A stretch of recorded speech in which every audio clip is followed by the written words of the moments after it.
COVID-19. Our last webinar on this topic on April 10th offered a general overview of how we're thinking about your prenatal care at UCSF in light of COVID-19. As you have all experienced, this pandemic has taught us something new almost every day, and our policies and care have had to be adapted in light of this. Today, we're talking to Dr. Roxana Irani and Dr. Tushani Langasekar to give you updates from our last webinar about our policies at UCSF and what you can expect with your prenatal care. We are grateful to you, our patients, for having taken shelter in place so seriously and helping us flatten the curve in San Francisco. With your help, we've been able to continue caring for all of you. We appreciate your flexibility and patience as we've undertaken major changes in how we deliver care. We're very proud of the care we can deliver at UCSF and want you to feel safe.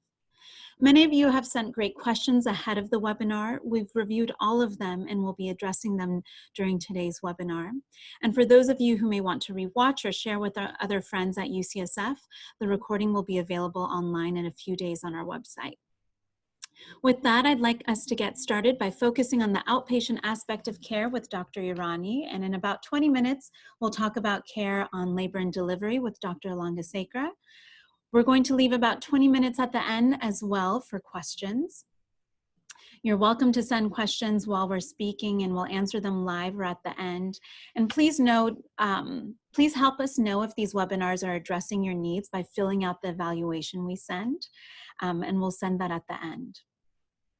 Dr. Irani, you are a perinatologist or a high-risk OB, or others might refer to you as a maternal fetal medicine doctor, and you're also medical director of outpatient obstetrics. Last time we talked to you about all the major changes that were happening on the outpatient side. You gave us an update to changes in how we're delivering prenatal care. Can you give us another overview today, and what can patients do if they want to see a provider? Yeah, so, we have made a lot of changes to how we're delivering prenatal care so that we can do it in a way that's still safe and effective and still gives everybody the same care that they would have had before our COVID-19 shelter-in-place ordinance went into effect.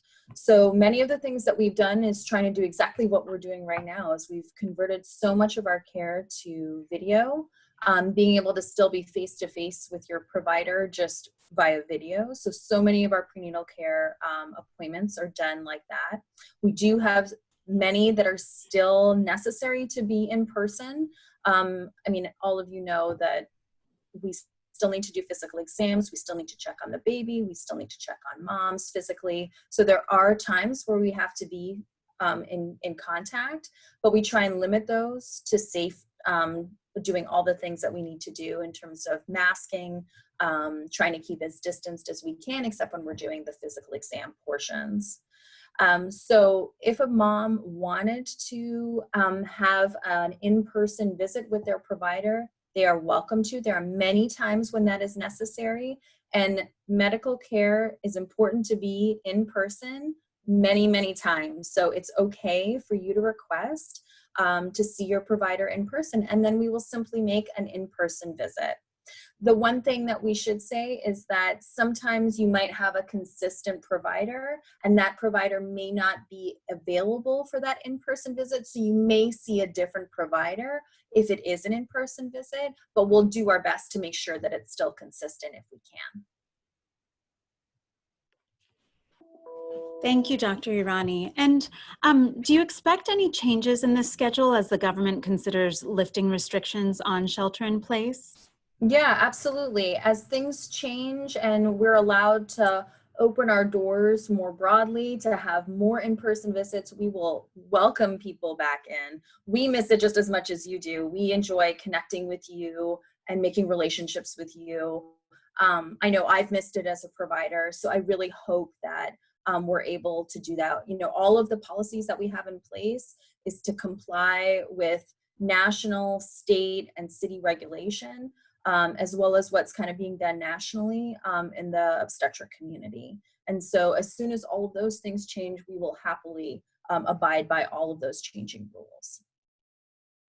And I like to remind patients too that while COVID has forced us to shift to a this new model of care, in many ways, it may benefit us in the long run. I mean, I think we want to make sure we have the right touch points with our patients, but at the same time, we're learning that a lot of our work can be done with counseling or over telehealth. And as patients have bought blood pressure cuffs and taken ownership of their health by checking their blood pressures at home and telling us about kit counts, we've been able to deliver hopefully what people perceive as the same quality of care. So do you think that we're going to move away from telehealth in the future, or do you think it's here to stay? I think it's here to stay, and I don't think that's just in obstetrics. We've seen across UCSF that it's been highly effective, and that for the most part, patients really like it. They don't have to fight with traffic or parking or childcare. And so there are definitely times where we need to see you in person, but a lot of the times, if we're just talking and you have something to share, then it's a great option. So I think we're going to be offering it a lot more in the future as well. And I would also like to remind people that so you can invite your partners, your support people into the Zoom meetings to call in. We encourage you to invite your doulas as well, if you have any, or other support people into Zoom meetings, like the video conferences with your providers. It makes for a very inclusive conversation. And so we encourage that. That was going to be my next question. Many of our participants had a question about the visitor policy. So can you tell us what the outpatient visitor policy is for prenatal visits and ultrasounds, and are there any exceptions? So for UCSF wide in the outpatient, so the ambulatory setting, there's no visitors allowed in the outpatient setting at this time. And so that's not just our policy, that's UCSF wide. And so unfortunately, that includes ultrasound and other aspects of prenatal care. Now, oftentimes, unfortunately, part of my job is sometimes delivering bad news. In those cases, we absolutely make exceptions to that, and we invite partners in. And oftentimes as well, if we're doing some sort of a procedure, then we'll invite partners in. And those procedures will be, we'll talk about ahead of time, and then we give you a letter for the front door to be able to allow partners to come in. But those are very rare exceptions, and for the most part, we abide by that very strictly to comply with UCSF regulation. And so, and like you mentioned previously, we are encouraging social media. We are, FaceTime for people to be able to bring in their partners or their support people to have them involved. Absolutely. What is being done in the outpatient setting to screen patients ahead of their visits? So oftentimes you'll get a phone call beforehand to run through a list of symptoms. So you'll be screened by a telephone call sometimes, but certainly if that doesn't happen, then you'll also get screened at the front door. So before you come up to the clinic, all people, including myself, Dr. Alangrasega, Dr. Homafar, everybody gets screened as you walk in our facility with many questions about symptoms. You'll get a sticker, and that sticker is your pass for the day, essentially. You'll go up the elevators. We have a maximum of 3 people in the elevator. And so plan ahead of time, because sometimes there's a little bit of a line. And so you'll come up to our clinic, and then again at the front desk at our clinic, we may ask you again. And then you'll certainly be asked by your provider how you're doing. So you're going to get screened many times. And so it might seem a little redundant, but we catch a lot of things as we do that. And know that it's not just for your safety, it's for everybody else's safety as well. Because, you know, if we're asking you, we're asking everybody around you as well. And so it's to keep everybody safe. You, your growing child, your growing family, and our providers. And what happens if someone screens positive at the front door? Yeah, then we have a whole system of the screening policy, and then we have an area in the clinical area where we would then evaluate further. It doesn't mean that you wouldn't get your prenatal care that day. It just means that you'll go into basically a secondary area where it's secure, where there's negative pressure, and all those kind of security measures to keep you safe and everybody else safe. And then if you needed to be swabbed, then you would be swabbed there. And then we would make decisions about next steps.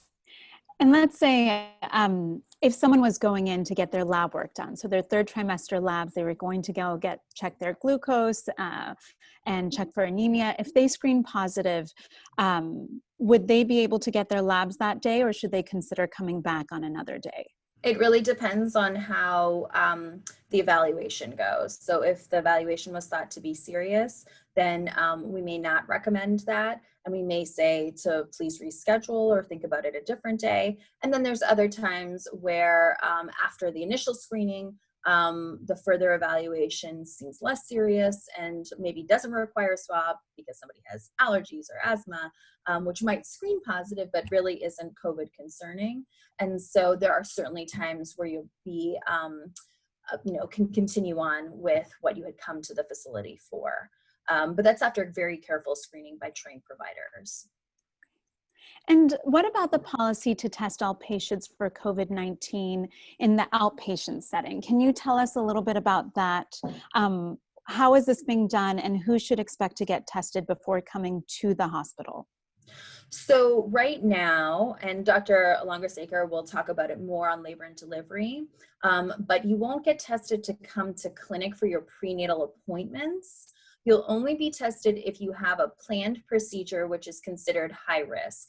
So anybody going to labor and delivery, so if you have a planned admission for any reason on labor and delivery, you will be offered COVID-19 testing prior to your arrival. So you'll know your status before you walk in the door for your procedure, all right?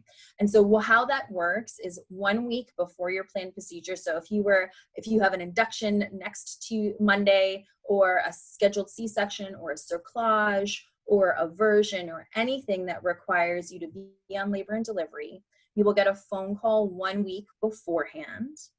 And then you will be asked those same screening questions.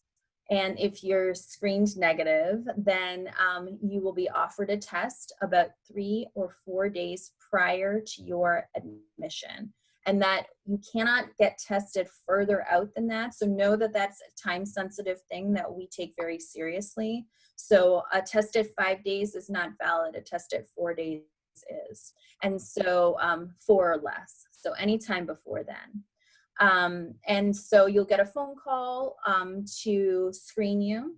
And then if you agreed and would like testing, we will then put in orders for that. And then we have a centralized team that will call to coordinate that testing for you. And they usually call, honestly, within 1 to 2 hours of our initial phone call. You'll get an appointment time, and then you will be tested at 3 to 4 days beforehand. And so where are most patients going to get tested? So the best place for testing for an asymptomatic patient, so a patient without any COVID-19 symptoms, is to get tested at the Laurel Heights Mobile Testing Center. So it doesn't mean that you have to have a car. There's like a walkthrough area as well. But for the most part, if you have a car, access to a car, it's an appointment, but you still just drive through, you get your swab, and you go by, providers who are wearing full PPE or protective equipment. And so it's a great option because you're not getting out of your car, you're not being exposed to a parking lot or an elevator or a waiting room or anybody else with symptoms. You just go through, you get your swab, and you're on your way. So that's a great option for our patients. If they can't or don't want to for whatever reason, then we have other testing sites called RSCs, or respiratory screening clinics. And those are located at Mount Zion, Parnassus. And we did have screening at Mount Mission Bay, but we are no longer doing that. And do you know the turnaround time for testing in the outpatient setting? It's anywhere between 72 and 96 hours. We've been quoting that, but actually they've been coming back much faster. And so any time between 3 and 4 days, but I would not, but a test is not valid greater than 4 days. So we're at the 4-day mark for getting tested, and you will have that result when you get to labor and delivery. And don't feel like if you get the test on 3 days, it's been coming back very quickly to be able to have that result for labor and delivery when you arrive there. Great. We had several questions about in-person birth tours and prenatal education Mhm. classes. Can you tell us if the in-person birth tours and the classes will resume anytime soon? We will resume in-person classes and tours when the shelter-in-place ordinance is lifted. We're excited to do that as well, believe me. We do have virtual options. If the virtual tour is great of labor and delivery. The classes being switched to an online format has actually been great because it's allowed more people to attend. You can still ask questions of whoever is the educator for your session in the chat feature, emailing them afterwards. And so it's still interactive. Your partners can still be there. So we encourage you to sign up, and it allows us to touch and speak to more of you rather than having these smaller cohorts of classes. And it offers us more availability and times as well. But yes, as soon as we can have people in face-to-face in the same space, we will happily resume those. And I'll remind everyone who's listening today or joining later, we encourage you to visit our Women's Health Resource Center website. Brooke will send that out to you all, but you'll find a list of our classes there and also a list of our Women's Health webinar, but also Zooming Through Pregnancy to Parenthood series that we're updating constantly that offers prenatal education. And the birth tour can also be found there, the virtual birth tour. Dr. Irani, I get this question at least a few times a week. We are learning more about COVID and its effects on pregnancy. There are several studies that are ongoing right now. Our goal is to have a separate webinar one day about what we know about prenatal care and COVID, or pregnancy and COVID, but are pregnant patients considered high risk? And what does this mean for the workplace, especially if patients might be working in what they consider to be a high risk setting? Yeah, that's a great question. It's really tough because normally we consider pregnancy a high risk condition at baseline, right? What we've been fortunate to see with COVID-19 is that it really hasn't affected pregnant women disproportionately than it has a non-pregnant counterpart. So, if I'm pregnant and I get COVID-19, the pregnant me is no more likely to have to go to the ICU than the non-pregnant me, which is a fantastic thing. That's not what we saw in SARS. That's not what we saw in MERS. It was very challenging to manage those conditions in pregnancy, and we had terrible outcomes for moms and babies, and they scared us immensely. We are less fearful of COVID because of what we have seen, especially in the United States. We've had some great reports out of our colleagues on the East Coast, especially, who have been hit harder, and those women have done remarkably well. And so, of course, we see it in pregnant women, but it's not disproportionately a more severe kind of condition. Now, when we talk, we have many of my patients are doctors, nurses, ultrasound techs, do many sort of things in the medical field. You can certainly work while you are pregnant in this era. What I recommend, as we would recommend for everybody, please be using your personal protective equipment, be washing your hands, doing all the same things that you would do normally. If you are involved in high risk procedures, which means in particular aerosolizing procedures, then those are the cases where we ask that perhaps you can be reassigned, but it doesn't necessarily mean that you have to come out of work.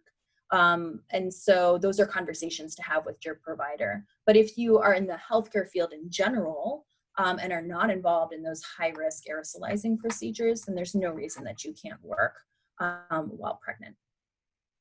And we invite all of you who might have questions to please feel free to talk to the provider, potentially that you've had most continuity with and who knows you, if you have any ongoing concerns.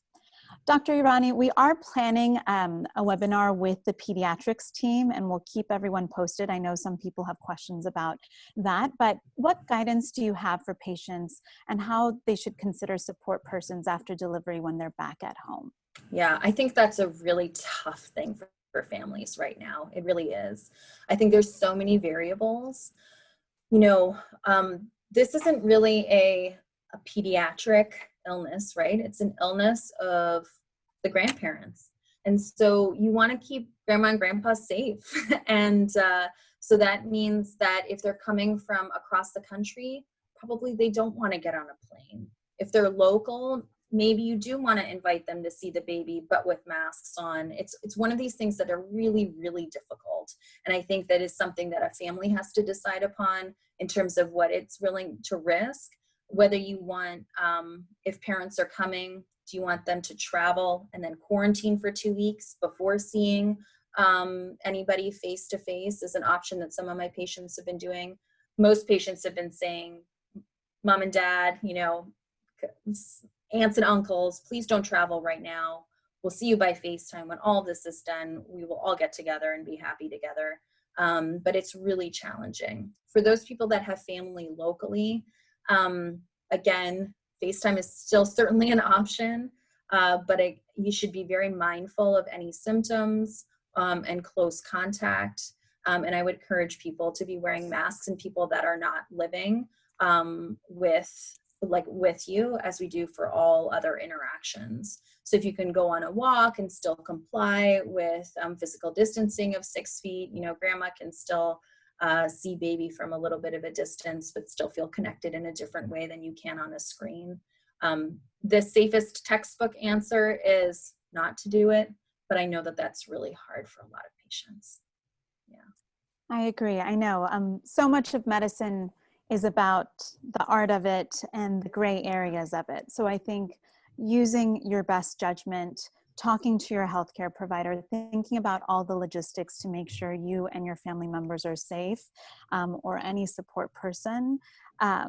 It's hard to come up with a clear cut. There's no one right answer. Right. Yeah. And I literally walk through with each of my patients, where is grandma and grandma coming from? You know, are they driving? Or do they live 3 doors down from you? You know, it's highly variable, you know, and of course it matters too of grandma and grandpa's age, their comorbidities. Are they diabetic? Do they have chronic coughs? All that kind of thing. So there's no one right answer. And that's why you have to kind of talk it through with your provider.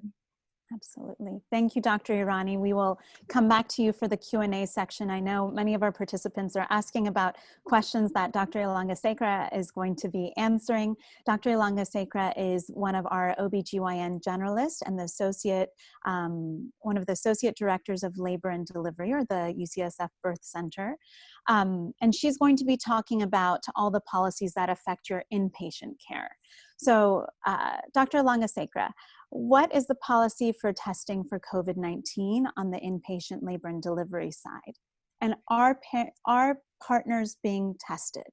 Yeah, that's a big question that comes up often. And thank you, Dr. Hamafar, for inviting me to this forum. So I will kind of skip to how things are managed on the inpatient setting, as Dr. Irani just went through in a lot of detail about all the work that we do on the outpatient side to prepare you and your partner for your inpatient experience. And so there's so much work that's being done in those prenatal care weeks that set you up for hopefully a very a great experience during your labor and delivery experience. So in terms of testing, so as much as we can, we're trying to do a lot of testing prior to you coming into the hospital.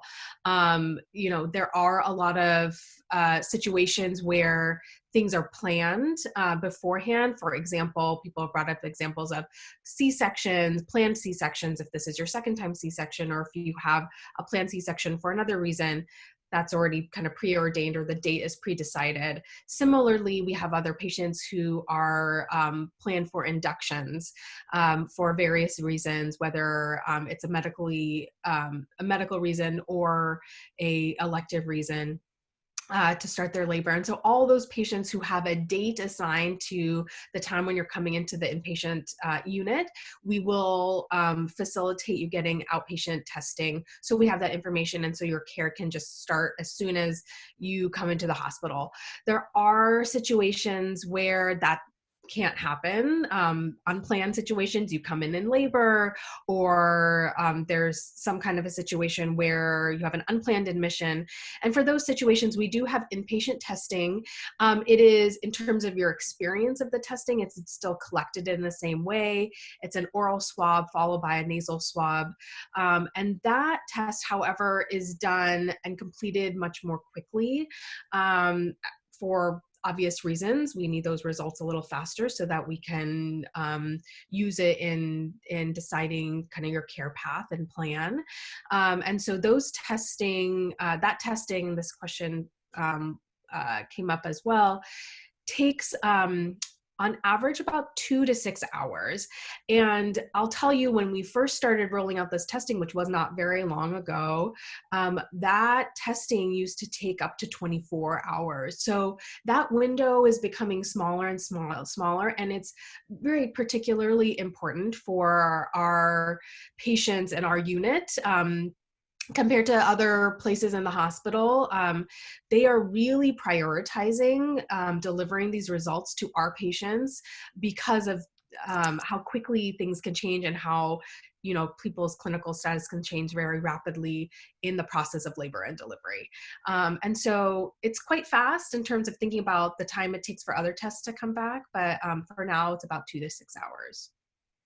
And are partners being tested? Yeah, so this is a popular question. So right now, the only people being tested are patients being admitted to the hospital. As Dr. Irani discussed, everyone coming into in the hospital, including healthcare providers, partners, and, or I should say, support people and patients are being screened at the front entrance of the hospital with a list of screening questions. And if you pass those screening questions, you'll get a sticker that badges you in and kind of is your ticket for the day for that 24 hours. And that is included, you know, in our high risk unit, or our high risk unit of the birth center. So that that is kind of the screen for everyone. Partners are not getting tested. However, you know, these things are changing and evolving. Maybe one day down the future that will happen. Maybe one day down the future, healthcare providers that are taking care of you will also be being tested routinely. So this is a kind of evolving and changing picture, but right now partners are not being tested. We are getting several questions about babies and pediatrics, and given the volume of questions just on the prenatal care side today, we decided to have a separate webinar on pediatric care. So we will certainly keep all of your questions about babies. I do know that babies that are needing a NICU stay or a stay in the neonatal intensive care unit are being screened for COVID, but I'm not aware of the policy on the well baby side. So I don't want to speak to anything about pediatrics right now, but please know that we will be answering these questions. Dr. Tushani, you know, you mentioned, so we clarified that partners at this time today are not being tested. I'd like to move to I had a question about what happens if patients decline testing. Are they allowed to do that? Yeah, so all decisions that are being made about your care and your pregnancy is something that you have to give us permission to do. So this is something, you know, in terms of this global pandemic, we're all learning kind of the language and what we should be talking about in terms of offering versus requiring. So with this, the reason why we are doing testing is a mechanism to protect you, as well as the healthcare providers, as well as other patients in the hospital. And so for this reason, we are strongly recommending testing for our patients, especially given that many of our patients undergo we call kind of high risk aerosolization procedures, or go through process of that in the labor and delivery setting. And so we are really strongly recommending and testing for people coming into the hospital, and that's across the board. This is not exclusive to the labor and delivery unit. always have a option of declining, and however the workflows kind of around your care may be different, and the specifically kind of the protections that we take for while caring for you are quite different. Absolutely. And I just wanted to mention to patients that across, as Dr. Langasekra mentioned, across the board, we are now routinely asking that patients be tested before scheduled surgeries, before certain, before other procedures that are happening across all departments, not just obstetrics. Dr. Langasekra, what is the visitor policy for labor and delivery, and are doulas allowed? Yeah. So as Dr. Urani mentioned, we are upholding the city and statewide mandate for visitor policies.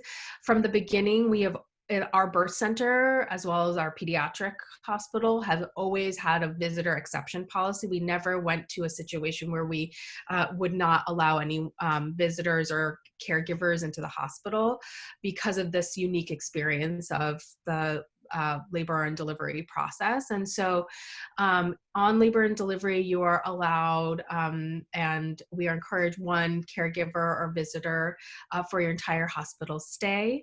And that is for kind of all experiences on the birth center. Do you have a sense of when we may change our visitor policy?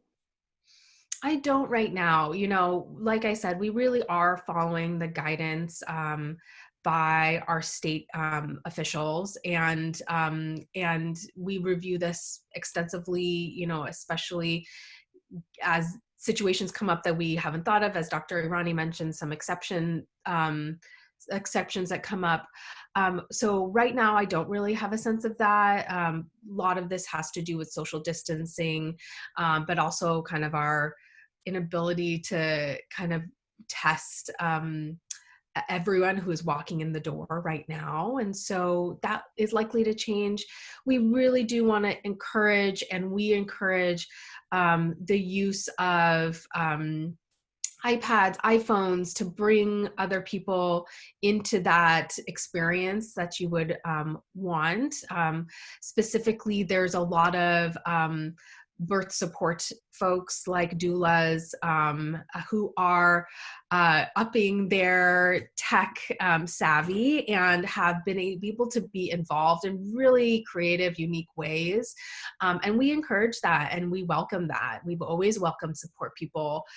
We've never had a policy like this, and this is new for all of us. We're used to birth rooms that are filled with people.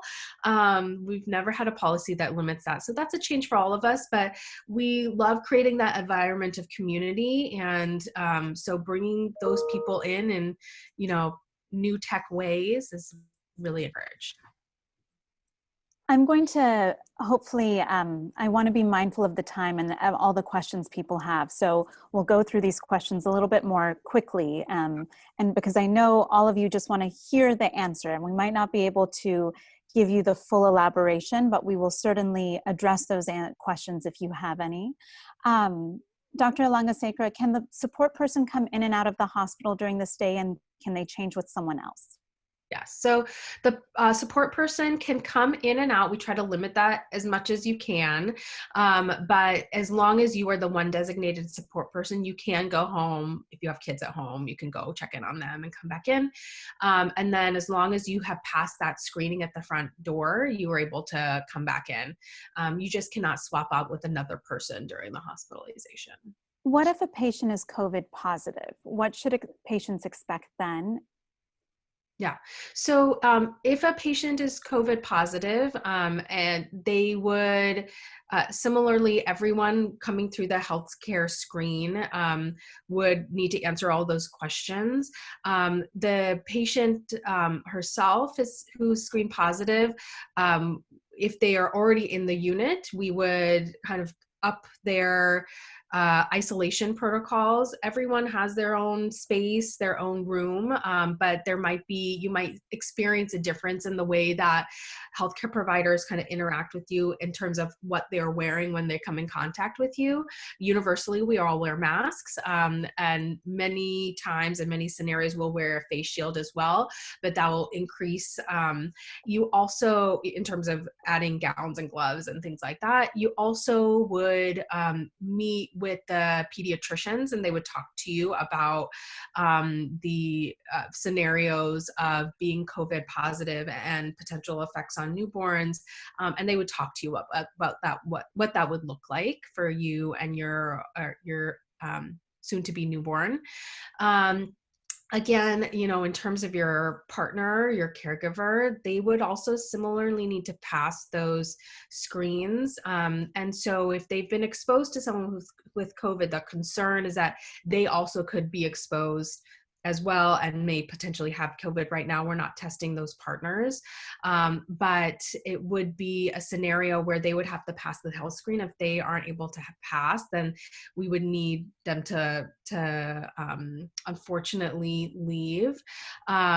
There can always, in that situation, that would be kind of this is, I should say, very unusual that this happens. It has really yet to happen in this specific way that you guys are envisioning, where somebody has to leave. But at that point, it would be an exception that we would allow somebody else to come into the hospital to be your support person. We just want you to know there isn't a scenario that we wouldn't allow you to have someone there that and who is familiar to you during your birth experience.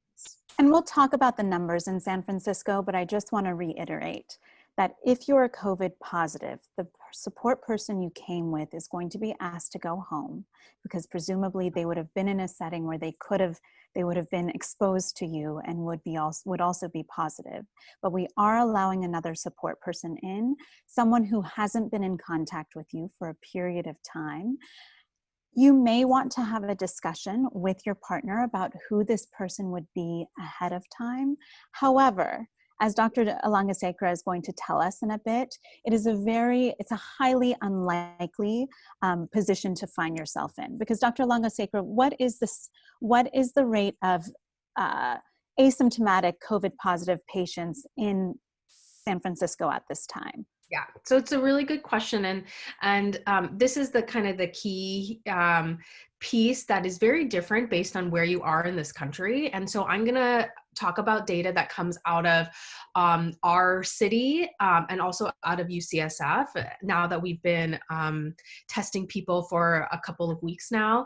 So for asymptomatic, so people coming in without any infectious symptoms that are being routinely tested like we're doing for all patients coming into the hospital, that rate of positive test in that patient is less than 1%. We're quoting around 0.25 to 0.3%. And that low number has to do with the overall prevalence of COVID in our city and on our county, in our area. Even symptomatic patients, people who are symptomatic and being tested, the numbers went from 4% down to about 2 to 3%. So that these numbers are really low because of how effective social distancing has been in our city and our low baseline prevalence. So just know it is incredibly unlikely, and we have had really only just one patient who has tested positive when they were asymptomatic, and that was one in thousands of tests that we've done so far. Thank you. And Dr. Alangasekara, what is the mask policy now, and does it apply to the support person? Because we're testing patients for COVID, if we have a negative result, are patients still required to wear a mask during labor or pushing? Yeah, so I'll address them two different answers. So for visitors, absolutely everyone coming into the hospital who's a visitor is required to wear a surgical mask. So even if you have those lovely cloth masks that we're seeing people wear out and about, which are great for the community, for the hospital setting, we are going to be handing you a surgical mask to wear that are kind of more effective than those cloth masks, which has some pores in it and that can still transmit. So everyone in the hospital, visitors, I should say, are all required to wear masks. And this is just routine. You'll see everyone you're encountering wearing a mask, from the front door people to your nurses, to your doctor. Mhm. Everyone's going to be wearing this mask. Can't see any teeth or faces anymore. And so you might be reminded, obviously many of it, you're eating, you want to pull it down. As your healthcare providers are entering your room, you might have it pulled down. We might remind you, hey, can you pull up your mask, since we're all in the room. Up to, thank you, Dr. Rani said, covering your nose is the main thing, covering your nose and mouth. Okay. And now for patients, even though we are testing you at the time of admission or prior to your admission, we are still asking that people still wear your masks in the hospital. Just as our kind of universal masking policy. And of course, there are scenarios where that may not be comfortable or may not be they might not be very comfortable for you. So again, we just ask that you do that as much as you can if you're a patient, even if your test comes back negative. And to be clear, we are not asking patients to wear N95s anymore if they are COVID negative, correct? Correct, yeah. And how about if they're COVID positive? If they're COVID positive, we don't require that the patient wear N95s. You will see people around you wearing N95s in specific scenarios. Most of the time, people will still just be in that regular routine surgical mask with some eye protection. But N95s will only be used during aerosol generating procedures, which we consider in the operating room potentially, if you have an intubation process, general anesthesia, or sometimes even in the pushing stage of labor. And many questions about nitrous oxide, because the administration of nitrous oxide is aerosol generating. We have taken it off our labor and delivery, as many other birth centers have. Do you have a sense, Dr. Langasekra, if that is coming back anytime soon? It's a really good question. It is something that we are talking about now that we have rolled out this testing. Part of this is gathering that data. We want to understand what our testing positivity is. We want to understand what our patient population looks like. We want to understand how good are our tests, because there is always that risk of a false negative. We don't think that that number is very high, but that's something. So for right now, nitrous oxide, even if your test is negative, we're not offering that. And that's really consistent with birth centers across the country, but we are constantly talking about these and reconsidering. And of course, we will come to you with a new webinar if we have any major changes in our policies. Yeah. Dr. Langasekra, how many COVID positive obstetric patients has UCSF treated to date? Yeah, I mean, we are so fortunate that that number overall is low. I think Dr. Irani has come in contact with every single one, and that was only made possible because our number is very low. And so on our birth center, I believe that it has been, and I should say on our birth center and within our outpatient prenatal care population, it's about 5 in total. 5 people total, 5 correct? People total. And okay. Not all of those people have, delivered yet, but they, but I should say that a handful of those, I would say most of those come from elsewhere.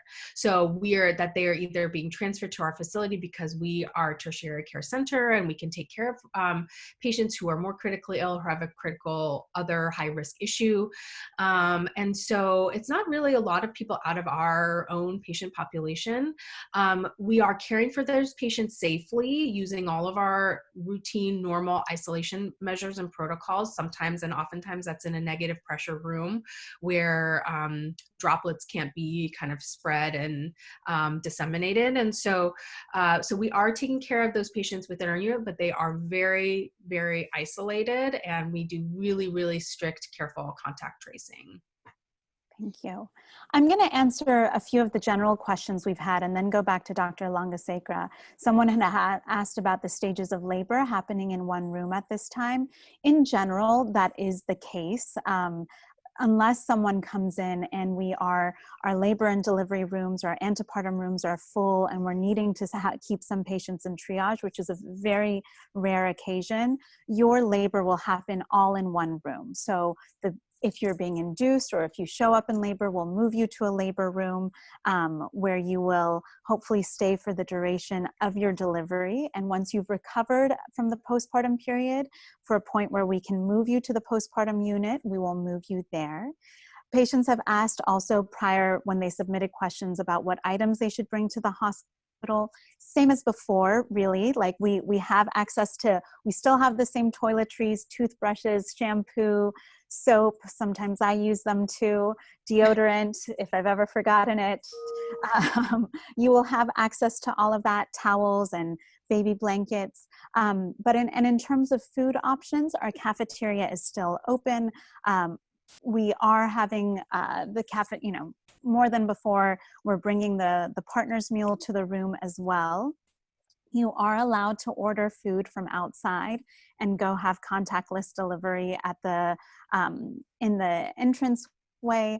And we're also encouraging some patients who might, because we're asking that patients no longer walk in the hallways and also to stay in their room, the nurses are accessing what's called our pantry, or where we have an ice machine, water, juice, broth, popsicles, and crackers. And so if you want to bring food, you can bring food and we'll put your name on it and keep it in the fridge. Your nurse will be able to access it and bring it to you.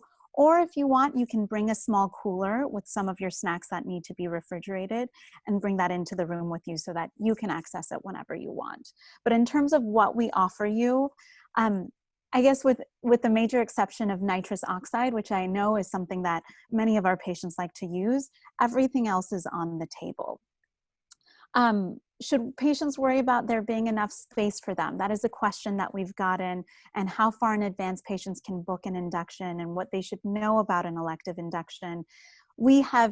We still have the same space. We've still been able to take care of our patients.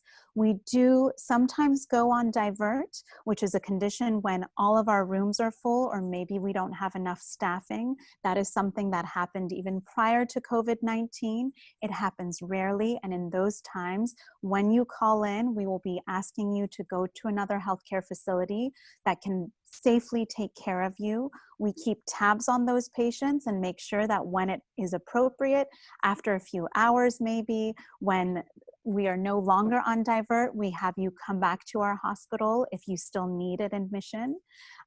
So that hasn't changed. So we don't anticipate, our staff have been healthy. You've heard from Dr. Langasekra that our COVID positive rates are really low. So our anesthesiologists are at capacity. So we are still delivering the same quality of care to you, and we have the same capacity. If you are someone that's interested in an induction or might need an induction for whatever reason, we would still say to schedule it maybe 3 to 4 weeks out in advance. Sometimes it's 2 weeks, but you don't have to start planning sooner than, at 36 to 37 weeks, which we would normally do. If you are planning on an elective induction of labor, which means that maybe around 39 or 40 weeks, you say, I'd like to come in and get induced and I don't have a medical reason.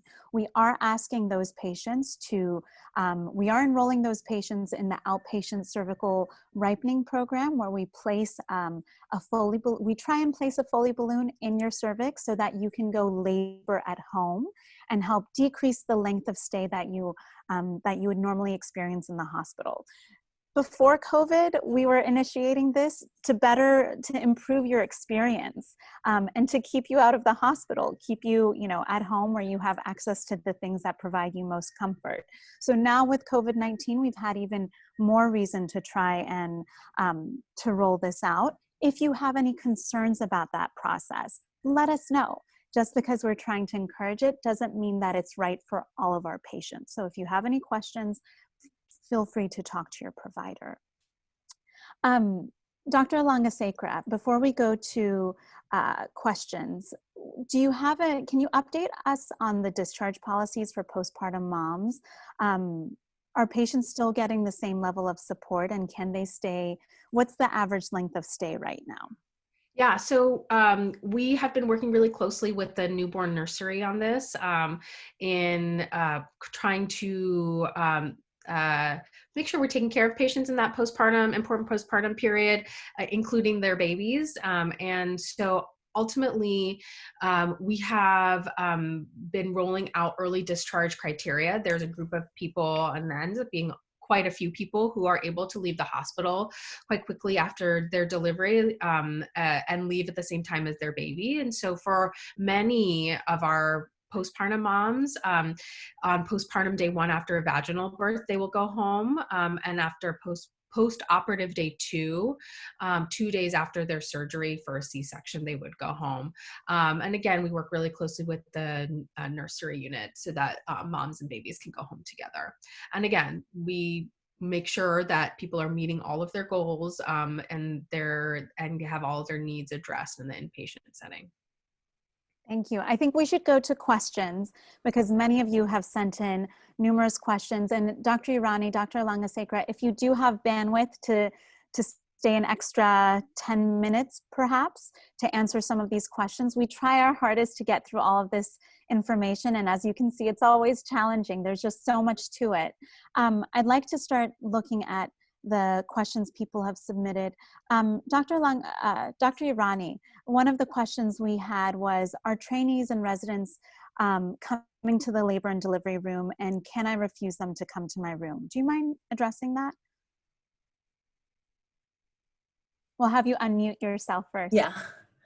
So residents and fellows are integral in the care that you receive here at UCSF. We are a teaching institution. We are a university.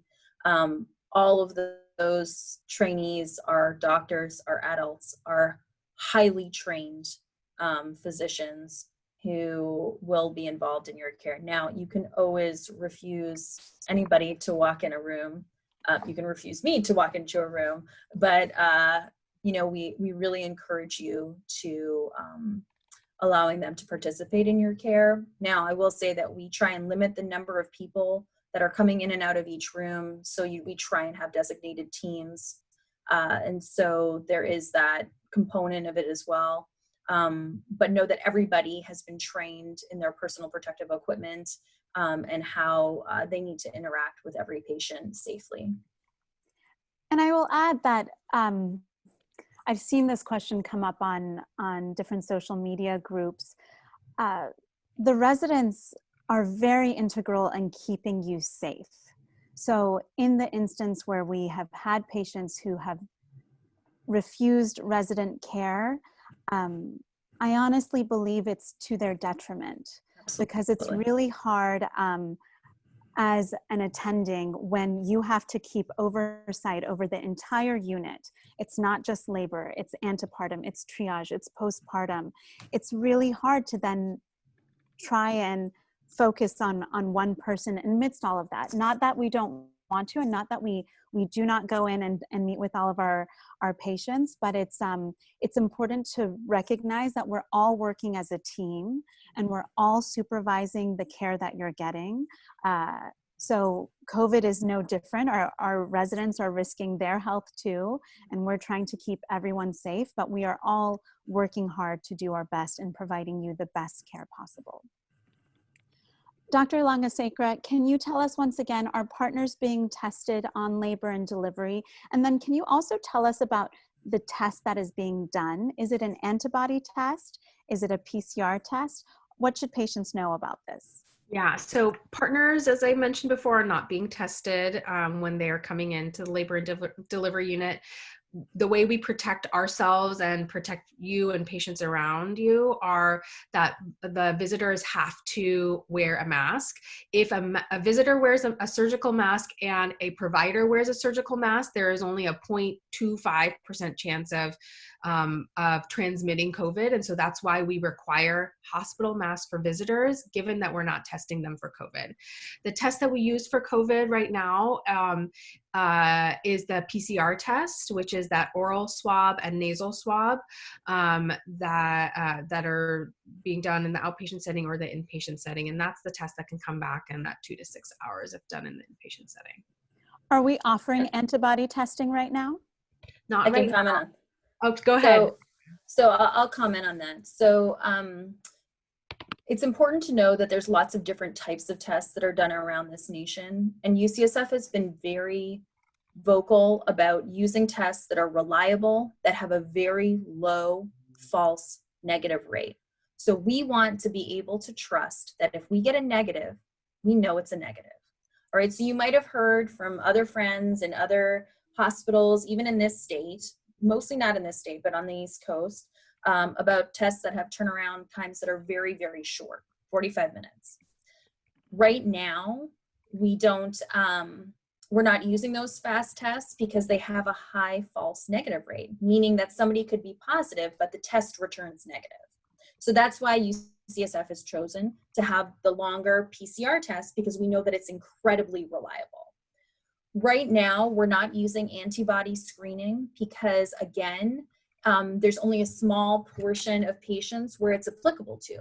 In patients that have had very COVID-like symptoms, that clinically they look like COVID, but have had 2 negative COVID tests, those are patients that might be offered an antibody test. But right now, the antibody test we don't feel is reliable enough to use as a screen kind of universally. So right now, UCSF is not using the antibody screening. Thank you. And someone had asked a question about where asymptomatic screening is happening. That is happening at Laurel Heights. There are other centers around UCSF. We don't expect you to figure this out on your own. Mm-hmm. When you are called to schedule the timing of your test, we will tell you exactly where to go. One of our, go ahead, Dr. Urani. Oh, I was gonna say one thing. A lot of patients have asked, can they get testing outside of the UCSF system? And yes, you can, but it has to be within that 4-day window from the time that you have your admission. So not before 4 days, but 96 hours before your admission. And just know that some of the other testing sites outside of UCSF take about 7 days to return the test. So you just might not want to run into that issue. If you know that your group offers testing that's reliable and will come back in that window, you have to bring us the result. And great, and that leads me to the point, Dr. Langasekar, one of our participants had asked, should we be coming in sooner than when we're in active labor just so we can get tested? I was just answering that, yeah. Yeah, what would you say to that? And what are we doing for patients when their COVID test is pending? Yeah, so we are right now not having people come in significantly earlier. Either, if you're in labor at home and you're kind of thinking about the process of whether you're coming in or not, that's a great time to call our labor and delivery unit just so we kind of have you on our radar, can check in on if we need to. And so we haven't really routinely been asking people to come in earlier. Largely it's because our testing has been coming back so quickly.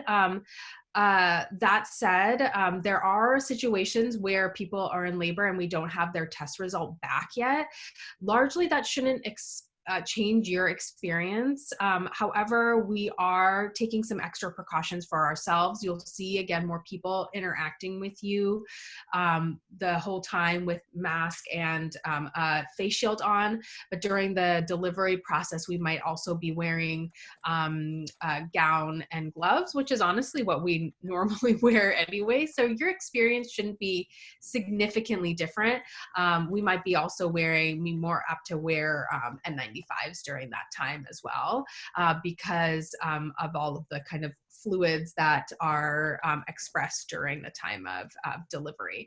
So it has happened and we still can and we'll take care of you. In those cases where your test is still pending, we don't necessarily delay your care significantly. I would say the exception is if there is a planned procedure, we really do try. Largely that's because we want to really preserve our personal protective equipment. You've probably heard a lot about that kind of national discussion about the amount of personal protective equipment we have, and we want to make sure that we preserve that. So largely your care will not be changed, to summarize. And Dr. Alangasekra, what do you say, one of our patients had a question about if she wanted to wear an N95 for her own safety, even if she was COVID negative. I would encourage you and or Dr. Irani, do we know that if there are any effects on mom or the baby with prolonged use of N95s? Either of you can answer. So I'm not aware of any negative fetal effects. I will say that wearing an N95 mask is not easy in routine life. Like when we had the forest fires, for example, we didn't recommend women who are pregnant wearing N95 masks routinely all the time. It is difficult to breathe. It is no joke, ladies. You know, it is not easy to do, and pushing in that would be extremely difficult.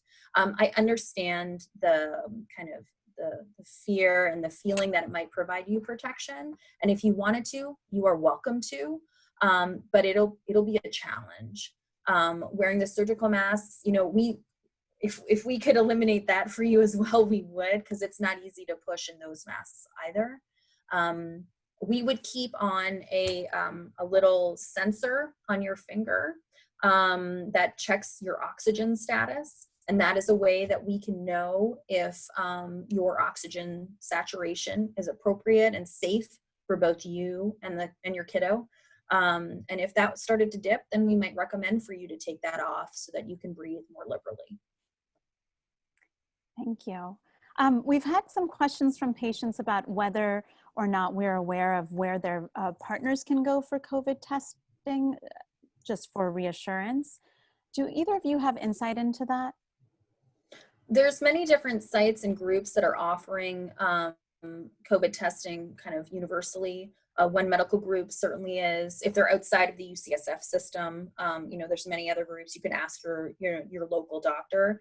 And certainly where you can go is the Department of Public Health website, and seeing what testing sites are offered that might be applicable for you with your insurance status, if you, or your partner's insurance status, or if they don't have any, where they can go and get testing. One patient asked one participant asked, how many people are typically in a room while delivering? I'll go ahead and answer that. It would usually be whoever is delivering you, so one of the midwives and one of the resident physicians or the midwifery students, or one of the doctors, and again, either the physician residents or the midwifery students.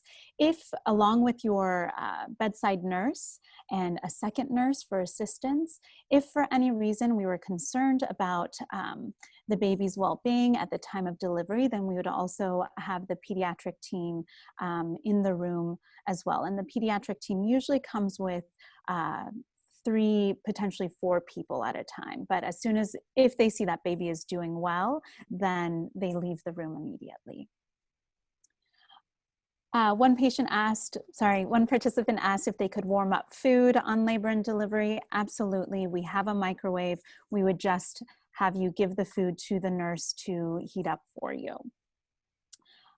Dr. Langasekra, is the mask a requirement for COVID negative laboring patients or a request? Again, same thing about testing. We can't mandate that of patients, but we still strongly encourage it to wear a mask, particularly when if there's a situation where you're out in the hall or things like that. So we still are asking that patients wear that mask, but the language is that we ask, but that for your visitor or partner that it's required. And that you especially be mindful of that when there are other people in the room. We can't see what you're doing when we're not in the room with you. But if you are in a room with another healthcare provider or other individuals in the room, we ask that you respect our request for the masking. One of the participants had asked if video recordings were allowed in the prenatal diagnostic center during ultrasound. Dr. Irani, my understanding is that we are allowing patients to FaceTime their partners or support, but we're still not allowing recordings of the ultrasound. That's correct. Yeah. We don't video the actual ultrasound. We'll always give you pictures, which we always have. And oftentimes we'll, let you take a picture, but no, we don't video the whole thing. But they can certainly, FaceTime or Duo in. I've had many different screens up to reveal gender in some of my ultrasounds. And Dr. Irani, what is prenatal care like in the last 4 weeks before due date? Are patients still allowed to come in to check for dilation or get a membrane sweep? Yeah. So I want all patients to feel if ever they want an in-person visit, all you have to do is ask, okay? So if you would like a cervical exam, a membrane sweep, a position check of the baby during your routine care, obviously we can't do that as a video visit. So please schedule as an in-person.